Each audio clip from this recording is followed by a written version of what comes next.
Hi guys, I'm Nuggs, and today we're going to talk about the graphical update of Resident Evil's newest entries. There's a lot to be said for the evolution of a medium over the span of decades. Resident Evil, as much as any series that I can think of, has evolved a lot since its earliest days. The evolution hasn't always been met with the most positive responses, and I think mostly that's justified. But the generally well-received Resident Evil 7 and groundbreaking Resident Evil 2 remake, however, it really seemed like Capcom wanted to right the ship and return to their survival horror roots.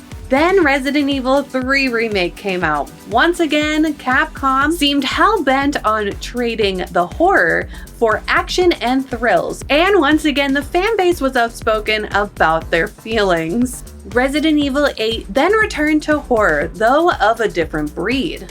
Not everyone was thrilled about the huge thematic departure of the latest installment, but I think most everyone can agree that Capcom poured a lot of love and effort into the village's atmosphere and visuals. That's why I was so happy with the studio for going back and adding ray tracing and other modern graphical amenities to Resident Evil 7, the 2 remake, and the 3 remake, which were already beautiful games. Though it was a bad move for Capcom to roll out the graphical update unprompted without permission to PC players' games, not everyone had a rig capable of handling the updates. They were effectively boxed out of their own games, which they had paid good money for. The discontent over the move was well deserved in my opinion. Thankfully, Capcom very quickly walked back their misstep and made the update optional for PC players. Good on them. In my opinion, Capcom have been pretty good about staying consumer focused and not releasing an endless revolving door of money-grabbing DLCs, cosmetics, and other plagues of the modern gaming era. Now let's get to the good stuff. First of all, it's important that I mention that I was lucky enough to win Nuggs Shuffle and got a powerhouse GPU at MSRP. So I'm running the updated games on an RTX 3080 at 1440p. This is a pretty high-end setup that not everyone has access to, so take my results and opinions with a grain of salt. Starting out with Resident Evil 7, we immediately see ray tracing and upscaling adding extra depth and dimension to the creepy atmosphere of the Baker house. Soft shadows are cast realistically, adding to the immersion, and areas without a light source become pitch black, waiting for your meager flashlight to come along and reveal what lies within. The new lighting makes your time in Resident Evil 7 oppressive in the right ways, leading to claustrophobic elements to the flashlight's weak cone of illumination. The new lighting also enhances your interactions with the various denizens of the game, making the molded look wetter and more revolting, and the game's characters already great, all the more human as the light plays over their faces realistically as they express their emotions. The new lighting probably won't make you suddenly like 7 if it wasn't for you when it first came out.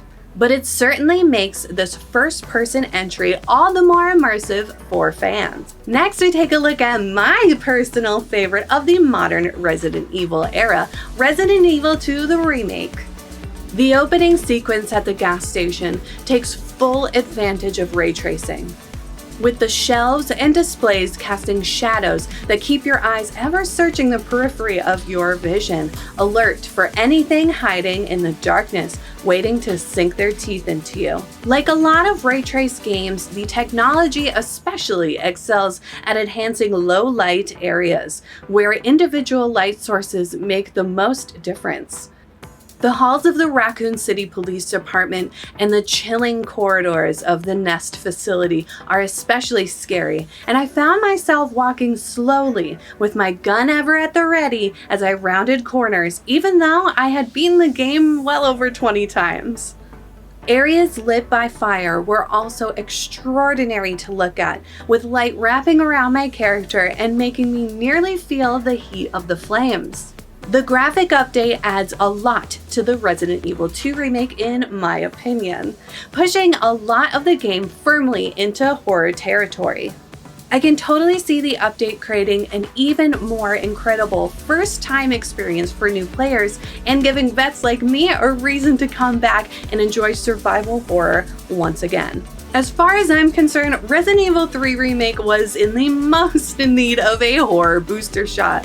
While the updated lighting doesn't change the core action thriller gameplay of this title, it does add some much-needed tension in the game's darker areas. Much like the previous two entries, the way light and shadow work with ray tracing on creates an oppressive subterranean environment in places that actually allowed some of the enemy attacks to scare me.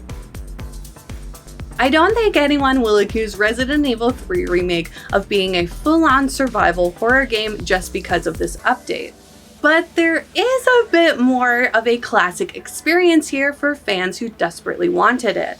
All in all, the graphic updates do add a lot to the experience of the new Resident Evil games and brings them a lot closer in parity to Resident Evil Village in terms of graphical fidelity.